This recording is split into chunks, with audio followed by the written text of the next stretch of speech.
سر اب اگر آپ دیکھیں تو مذاکرات چل رہے تھے، دو مطالبات پاکستان تحریک انصاف نے آپ کے سامنے رکھے ہیں، اس کے بعد ہم نے دیکھا کہ 190 ملین کا جو کیس ہے اس کا فیصلہ بھی سامنے آیا۔ اس فیصلے کے بعد یا اس فیصلے کا اثر آپ جو مذاکرات چل رہے ہیں ان پر بھی کوئی دیکھ رہے ہیں اثر کہ آنے والے دنوں میں کوئی تعطل پیدا ہو سکتا ہے؟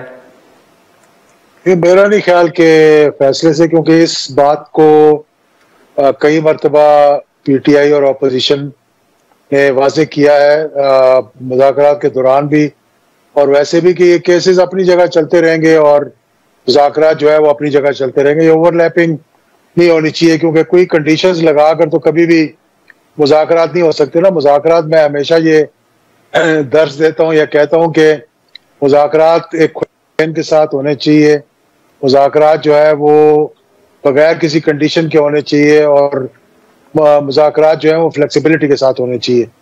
تو اگر آپ میں فلیکسیبلٹی نہیں ہے اور آپ ایک تنگ نظر کے ساتھ یہ مذاکرات کریں گے تو پھر بات آگے نہیں چلے گی۔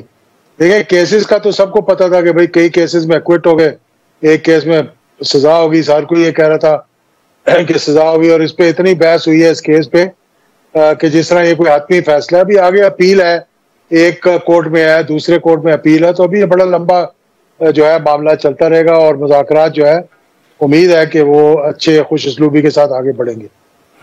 لیکن اعجاز اللہ صاحب، انہوں نے دو مطالبات جو آپ کے سامنے رکھے ہیں، 16 جنوری کو ہم نے دیکھا کہ انہوں نے دو مطالبات آپ کے سامنے رکھے، اس کے بعد تقریباً 3 دن تو گزر چکے ہیں، تو حکومتی مذاکراتی کمیٹی کی اپنی کوئی مشاورت ہوئی ہے آپس میں کہ آگے کیسے بڑھنا ہے اب؟ مطلب کہ انہوں نے یہ 7 ورکنگ ڈیز میں جواب دینا تھا نا، میرے خیال میں 7 ورکنگ ڈیز میں جواب دے دیں گے۔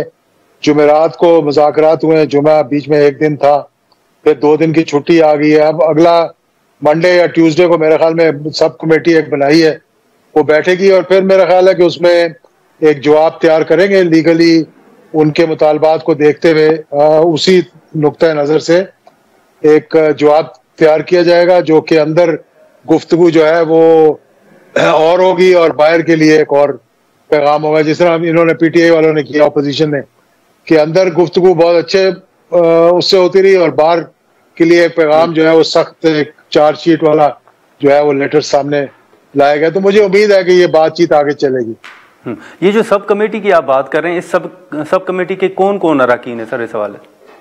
دیکھیے اس میں ایک جو ہے وہ پیپلز پارٹی کی طرف سے ہوں گے، ایک پی ایم ایل این کی طرف سے ہوں گے، اور باقی ایک ایم کیو ایم کی طرف سے ہوں گے، اور باقی اتحادی پارٹیاں جو ہیں ان کی طرف سے ایک ایک جو ہے وہ نمائندہ ہوگا۔ تو سارے 7 جماعتیں جو کہ حکومت کو ریپرزینٹ کر رہی ہیں، تمام کی تمام بیٹھ کر تو پھر، اور خاص طور پر اس میں لا منسٹر صاحب ہوں گے جو کہ اس کے لیگل ایسپیکٹس اور لیگل جو ہے وہ قانونی دائرہ بتائیں گے اس کا۔ اچھا، تو وہ جواب وہ تیار کر کے آپ کو پیش کریں گے یا وہی حتمی جواب ہوگا جو وہ سب کمیٹی تیار کرے گی؟ نہیں، جو سب کمیٹی تیار کرے گی وہ پھر آپ مشاورت ہوگی، حکومت کے ساتھ مشاورت ہوگی، اور پھر اس کے بعد وہ پیش کیا جائے گا۔ دیکھیں اس میں 2 چیزیں غور طلب ہے جس پہ کوئی گفتگو نہیں کر رہا۔ ایک تو یہ کہ کمیشن بنانے کے لیے انہوں نے کہا کہ کمیشن بنانے کے لیے حکومت اور پی ٹی آئی یا اپوزیشن بیٹھ کر جو ہے وہ طے کرے گی کہ کون کمیشن پہ ہونا چاہیے، ججز کو ہونا چاہیے۔ یہ آپ طے نہیں کر سکتے، یہ آپ چیف جسٹس کو ریکویسٹ کر سکتے ہیں کہ جی یہ ہمارا جو ہے مدعا ہے، ہم آپ کے سامنے رکھ رہے ہیں اور آپ اس پہ ایک کمیشن بنا دیں۔ آپ اپنی ریکمنڈیشن ضرور دے سکتے ہیں لیکن ڈکٹیٹ نہیں کر سکتے۔ ہاں، ججز کون سے ہوں گے؟ یہ تعین اور یہ استحقاق چیف جسٹس صاحب کا ہوگا؟ یہ ان کا ہوگا، اس میں مجھے کوئی شک نہیں ہے، نہ دو رہے ہیں۔ دوسری جو بڑی اہم بات ہے وہ یہ ہے کہ جو کیسز چل رہے ہیں عدالتوں کے اندر، اس کے اوپر کیا کوئی سپر عدالت بن سکتی ہے، کوئی کمیشن بن سکتا ہے؟ کیونکہ کمیشن کا کام فیصلہ دینا نہیں ہے، کمیشن کا کام یہ ہے کہ وضاحت کرنا، یعنی کہ نہ تو وہ سزا دے سکتے ہیں، نہ جزا دے سکتے ہیں، نہ وہ بتا سکتے ہیں کہ کیا کیا جائے۔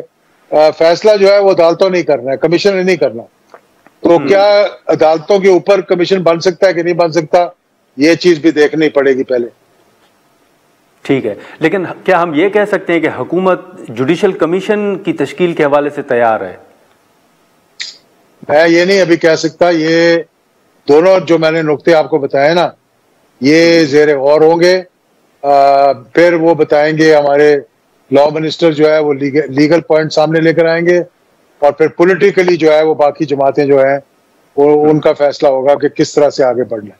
ٹھیک ہے, لیکن اسی کے ساتھ ساتھ اعجاز الحق صاحب دوسرا مطالبہ جو قیدیوں کی رہائی کا ہے, اس پر حکومت کیا سوچ رہی ہے, حکومتی مذاکراتی کمیٹی کیا سوچ رہی ہے, یا آپ کا تجربہ کیا کہتا ہے کہ اس پر عمل درآمد ہو سکتا ہے, مان سکتے ہیں وہ مطالبہ آپ؟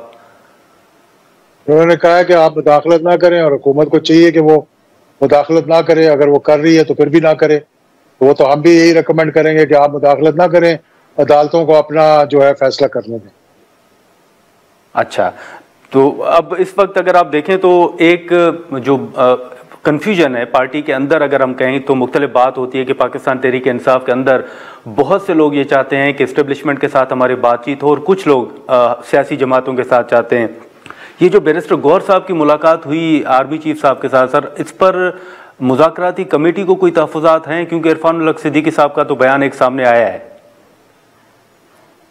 نہیں, وہ دیکھیں, میرا نہیں خیال کہ وہ بیان اس طریقے سے, جیسے عرفان صدیقی صاحب نے بھی صحیح کہا کہ بھئی آپ دو طرف سے تو نیگوشیٹ نہیں کر سکتے نا, کہ بیک ڈور ہو اور فرنٹ ڈور ہو.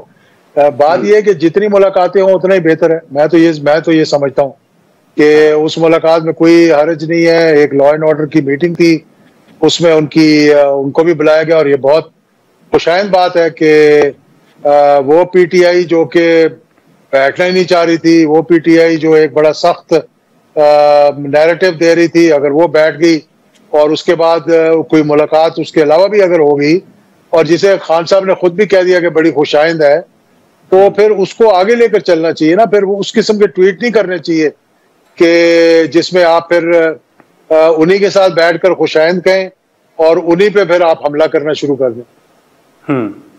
نہیں, لیکن سر اگر یہ خوش آئند ہیں آپ کے مطابق کہ بات آگے بڑھنی چاہیے, تو پھر یہ جو مذاکراتی کمیٹی ہے پھر اس کا کیا مستقبل ہوگا؟ بات ساری اسی کے ذریعے ہوگی. ملاقاتیں جہاں جہاں بھی ہوتی رہیں, جتنی بھی ہوتی رہیں, حتمی جو فیصلہ ہوگا وہ سب کی مشاورت کے ساتھ ہوگا اور اسی مذاکراتی کمیٹی سے ہوگا. اچھا, تو کیا پھر یہ کہہ سکتے ہیں کہ جو اسٹیبلشمنٹ کی کچھ رائے یا ان کا رابطہ حکومتی مذاکراتی کمیٹی کے ساتھ بھی ہے؟ دیکھیے, حکومت اور اسٹیبلشمنٹ کو دو تو نہیں ہے, الگ الگ تو نہیں ہے جی. حکومت, اور جب حکومت نے یہ مذاکراتی کمیٹی بنا دی اور پی ٹی آئی نے اور اپوزیشن نے مل کر ایک کمیٹی بنا دی, تو لازمی بات ہے حکومت اور ادارے جو ہیں وہ ایک ساتھ چلتے ہیں, ایک پیج پہ ہیں, حکومت کے متحد ہیں, تو لازمی بات ہے کہ مشاورت کے ساتھ ہی معاملات آگے چل رہے ہیں نا. تو اس وقت مذاکراتی عمل میں ان کا انپٹ ضرور شامل ہے. دیکھیں, جب حکومت نے یہ کمیٹی بنائی ہوگی, اب مجھے اتنا علم نہیں ہے, میں ویسے ایک پالیٹکس کی اسٹوڈنٹ کی حیثیت سے آپ کو بتا رہا ہوں, 36 سال کا ایکسپیرینس سامنے رکھتے ہوئے, کہ حکومت کبھی بھی کوئی ایسی کمیٹی نہیں بنائے گی جب تک کہ سب سے مشاورت نہیں کر لے گی. ٹھیک ہے, تو اب آپ سمجھتے ہیں سر کہ یہ جو آپ کا جواب ہوگا اس میں بھی آپ ان کی رائے لیں گے؟ کیونکہ راجہ پرویز اشرف صاحب سے ہماری گفتگو ہوئی تھی تو انہوں نے آن ریکارڈ یہ بات کی تھی کہ جہاں بھی ہمیں اسٹیبلشمنٹ کی ضرورت پڑے گی تو مذاکراتی کمیٹی ان سے بات کرے گی. ابھی آپ سمجھتے ہیں کہ کوئی ایسا مرحلہ آ گیا ہے کہ ان سے بات ہو سکتی ہے؟ نہیں, ان سے کوئی پردے میں تھوڑی ہے وہ کہ ان سے بات نہیں ہو سکتی.